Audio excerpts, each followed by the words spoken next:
Magandang gabi mga kapuso. Ako po ang inyong Kuya Kim na magbibigay sa inyo ng trivia sa likod ng mga trending na balita.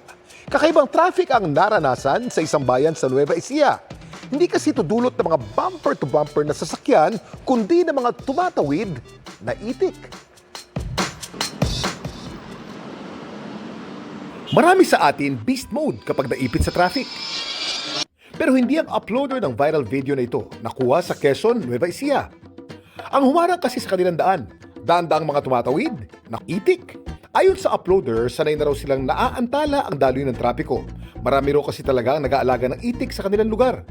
Alam niyo ba na may iba't ibang collective noun o tawag sa mga grupo ng pato sa Ingles? At nakadepende ito kung sila nasa tubig, lupa o himpapawid.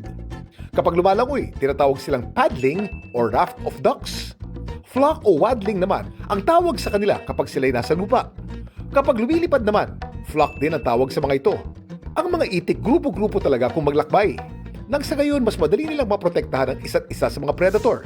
At gaya sa kantang Tatlong Bibi, meron silang isang duck leader na sinusundan. Alam niyo ba kung anong pagkakaiba ng bibe, itik at pato? Kuya Kim, ano na?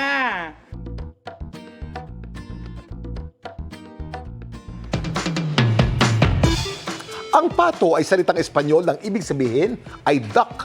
Generic na salita ito. Kapag ang pato ay puti ang balahibo, tinatawag itong bibe.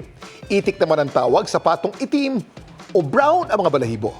Samantala, para malaman ang trivia sa likod ng viral na balita, i-post o i-comment lang, #Kuya Kim, ano na? Laging tandaan, kimportante ang may alam.